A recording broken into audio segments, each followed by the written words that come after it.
Hi friends, welcome back to my channel universe 365 ಸಾರಿ.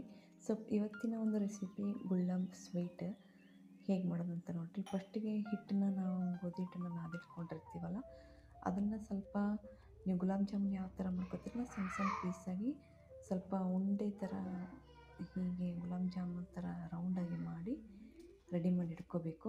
ಅದಾದ ತಕ್ಷಣ ಬೆಲ್ಲದ ಪಾಕ ಹಾಕ್ಕೊಂಡು ಸ್ವಚ್ಛಗೆ ಎಷ್ಟು ಬೇಕಷ್ಟು ಒಂದು ಅರ್ಧ ಕಪ್ ಬೆಲ್ಲ ನೀರಿನಲ್ಲಿ ಹಾಕ್ಕೊಂಡು, ಒಂದು ಗ್ಲಾಸ್ ನೀರಿನಲ್ಲಿ ಒಂದು ಅರ್ಧ ಕಪ್ ಬೆಲ್ಲ ಹಾಕ್ಕೊಂಡು ಪಾಕ ಮಾಡ್ಕೊಳಕ್ಕೆ ಇಟ್ಕೋಬೇಕು. ಇದಾದ ತಕ್ಷಣ ಅದಕ್ಕೆ ಸ್ವಲ್ಪ ಕೊಬ್ಬರಿ ಮತ್ತು ಏಲಕ್ಕಿಯನ್ನು ಮಿಕ್ಸ್ ಮಾಡಿ ಅದೇ ಪಾಕಿನೊಳಗೆ ಹಾಕಬೇಕು. ಅದಾದ ತಕ್ಷಣ ಸ್ವಲ್ಪ ಈ ಗುಲಾಬ್ ಮಾಡಿರ್ತೀರಲ್ವ ರೌಂಡಾಗಿ ಗುಲಾಬ್ ಜಾಮೂನ್ ಥರ, ಅವನ್ನು ಆ ಪಾಕದಲ್ಲಿ ಹಾಕ್ಕೊಂಡು ಒಂದು 15-20 ನಿಮಿಷ ನಾವು ಕುದಿಸ್ಕೊಂಡು ಬಿಟ್ಟರೆ ಸೊ ಗುಲಾಬ್ ಸ್ವೀಟ್ ರೆಡಿ. ನೀವು ಒಮ್ಮೆ ಮಾಡಿ ನೋಡಿ. ಪ್ಲೀಸ್ ಸಬ್ಸ್ಕ್ರೈಬ್ ಮಾಡೋದು ಮಾತ್ರ ಮರಿಬೇಡಿ ಫ್ರೆಂಡ್ಸ್. ಹೀಗೆ ನನ್ನ ವಿಡಿಯೋನ ನೋಡ್ತಾ ಇರಿ ಮತ್ತು ಲೈಕ್ ಮಾಡಿ.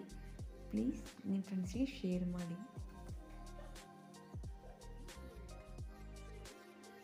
ಸೊ ಇಲ್ಲಿ ಇದೆಲ್ಲ ಸ್ವಲ್ಪ ರೆಡಿಯಾಗಿದೆ ನೋಡಿ.